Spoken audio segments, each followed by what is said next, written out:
Stop buying AI tools. Now look, I know that sounds strange coming from a guy who builds these systems for businesses for a living, but hear me out for a second. If you're a business owner who's burning money on AI tool after AI tool over the last 12 months, and you're sitting there wondering why nothing's actually changed in your business, then there are 3 problems that no AI tool is going to fix for you. And until you fix those 3 first, every tool you buy after this just becomes another thing on your plate to manage. And in this video, I'm going to show you all 3 and what to do instead. And by the end of it, you should know exactly what to look at before you spend another dollar on another tool, which honestly is probably worth more than most of the tools themselves.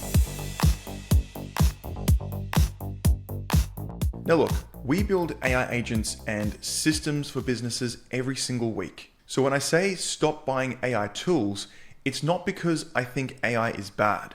It's because I see what actually works and what doesn't. And honestly, it's the same story almost every single time. Someone gets excited about a new tool, they buy it, they set it up, and 6 weeks later, nothing has actually changed in their business. They still have the same bottlenecks, the same follow-ups still get dropped, and the same admin is still eating time in their week. And the thing is, the tool isn't the problem, the order is. So here's the first thing you need to fix. People automate the stuff that's interesting, but not the stuff that's actually expensive. For example, a new tool comes out, it looks cool, and the first thought is, where can I plug this in? Which is actually backwards. The question you actually want to start with is, what is this costing me in my business right now? What is this problem actually costing my business? Who am I paying to do this particular task manually right now? Or if you're one of those founders, you're doing this yourself and you have a very expensive hourly rate.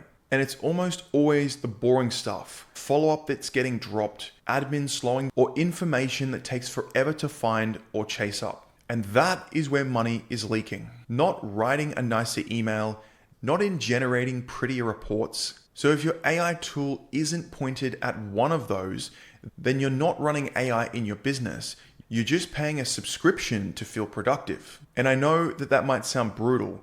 And the truth is that most people buy AI tools before they can even tell you what outcome they're trying to create. So I'd encourage you to try this on someone. Ask them or yourself, what does this tool actually need to do for your business or their business by the end of the month? And most people won't have an answer. They just know it sounded good in a YouTube video. And if you can't write the outcome in one sentence, like every inbound lead gets a reply within 5 minutes, or no client ever has to chase us twice for the same thing, then you're not ready to buy another tool yet. Instead, I would be thinking for another 10 minutes about what does this tool actually solve for us? Because the tool is the last decision, not the first one. Now the third one, and this is where almost every project I've seen fails. People try to automate an entire process instead of the one specific bit that's actually broken. So someone looks at their sales pipeline and says, I want to automate sales. But the reality is that is not a project because sales is made up of multiple different workflows. So just saying something like, I want to automate sales is like making a wish. Now what actually works is the opposite. Find the one step or the one workflow in the pipeline where things fall over. And it's usually the areas that have the most amount of admin in them and the most repetition in them. For example, the lead that never gets a reply, the proposal that doesn't get sent, the handover that drops the ball. And that's the part where if it's repetitive, then you can automate it. So think about it like this. One small system, one workflow specifically, one bottleneck, and one outcome. Then once you've completed that, you can move on to the next one. This is the order I would be thinking in. But the reality is that most people skip this and they try to build the whole AI kingdom in one go. And it usually dies on the first step. So the way that we like to think about this at Elite Systems is simple. And it's the opposite of how people approach this. We don't start with tools. We don't even start with AI. We start with the most expensive problem in the business. Or we start with the continuous repetitive tasks in the business. We start with the problems. We start with the constraints that is holding the business back from growing. And it's usually the thing that's already costing the business time, money, or customers. And then we build the smallest possible system that takes that part away for them. Sometimes that might be an AI agent. Sometimes it's just changing the order of 2 steps and adding 1 automation. But that is the difference between buying AI and actually using AI. So if you take one thing from this video, don't buy another AI tool this week. Instead, I want you to pick one expensive problem, one constraint, one workflow in the business that's repetitive right now. Think about one that's really annoying you, or the one thing that you've been meaning to fix. And ask yourself the question that actually matters. What would it look like if this never fell through the cracks again? What would it look like if we had consistent lead follow-up? What would it look like if we had a consistent onboarding experience?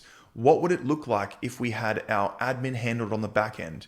Or what would it look like if all of the data that we had copied between spreadsheets for a particular workflow was automated? And the answer to that question is the specifications of the automation or the AI that you want to implement, not the tool. The tool comes after the spec, not before. So make sure you start there and do not buy anything else until you've done that. So you start with the problem and then you map out the actual workflow itself, and then the tool becomes the last step when you go to automate the workflow. Or if you're obviously working with a company like ours, then that's where we can step in to do that with you. So if this is the way you want to think about AI, by fixing the expensive problems in your business, not collecting tools, then I'd encourage you to hit that subscribe button, because my goal is to help business owners to get ahead in this new agentic era we're moving into. And I'm putting out the actual systems we're building for our clients and also internally week by week on this channel. So anyway, guys, we've come to the end of the video.